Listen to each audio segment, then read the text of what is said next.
Hoy vamos a conocer una historia de esas que inspiran, una historia real sobre cómo un profesor en prácticas consiguió darle la vuelta a una clase que se le presentaba muy, pero que muy complicada, y lo hizo convirtiendo las matemáticas en algo tangible, algo emocionante, algo poderoso. Bueno, pues entremos en materia. La historia arranca en el momento en que un profesor, cargado de teorías aprendidas en la universidad, pisa por primera vez el mundo real, un politécnico en la República Dominicana. A ver, su objetivo inicial era enseñar tecnología, pero la cosa se convirtió enseguida en un camino de ida y vuelta, un aprendizaje constante para todos. Y es que, ya se sabe, una cosa son los planes en el papel y otra muy distinta es la realidad de un aula.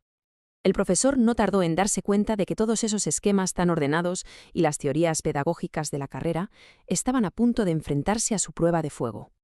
Así que, antes de enseñar ni una sola fórmula, había que entender el terreno de juego. Y se topó con dos obstáculos gigantescos. Uno era físico, muy evidente, y el otro era más bien mental. Vamos con el primer reto, el físico. Imaginaos la escena, una clase con 45 estudiantes. 45 llenos de energía. El problema es que esa sala estaba pensada como mucho para 30 personas. Así que el primer problema, el hacinamiento, saltaba a la vista.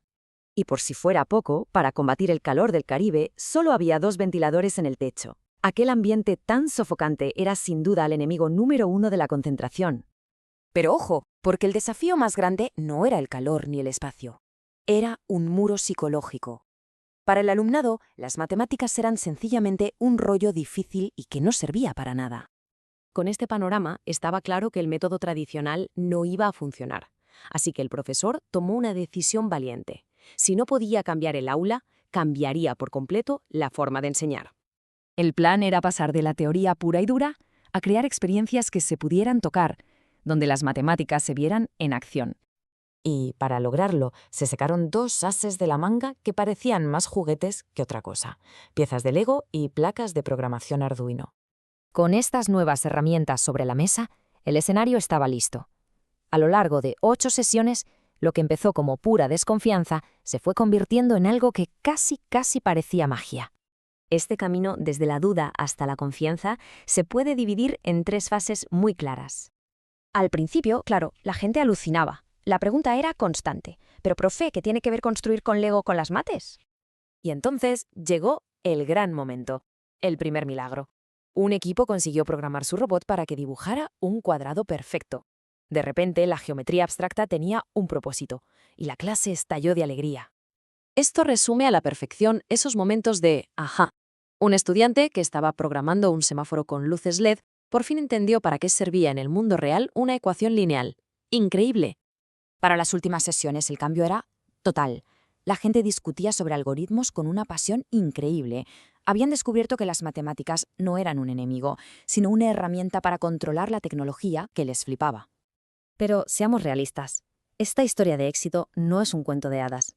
Aunque la mentalidad en el aula cambió radicalmente, la realidad de fuera seguía siendo la misma. Y es muy importante tener esto en cuenta. El profesor lo tenía claro. Aunque la dinámica de la clase era otra, los problemas estructurales seguían ahí. El calor, el espacio, la comida, todo eso no había cambiado. Y aquí llega quizás la lección más profunda de todas, una que va más allá de los números y los robots, una lección sobre lo que de verdad significa ser docente. Porque al final, el viaje fue tan transformador para el profesor como para el alumnado. Descubrió en sí mismo una paciencia que no conocía, una creatividad que nacía de la necesidad y, sobre todo, una empatía real. Esta historia nos deja con una pregunta flotando en el aire. Una pregunta muy potente sobre todo ese potencial que está ahí, latente, en cada aula, simplemente esperando a que alguien encuentre la llave correcta para liberarlo.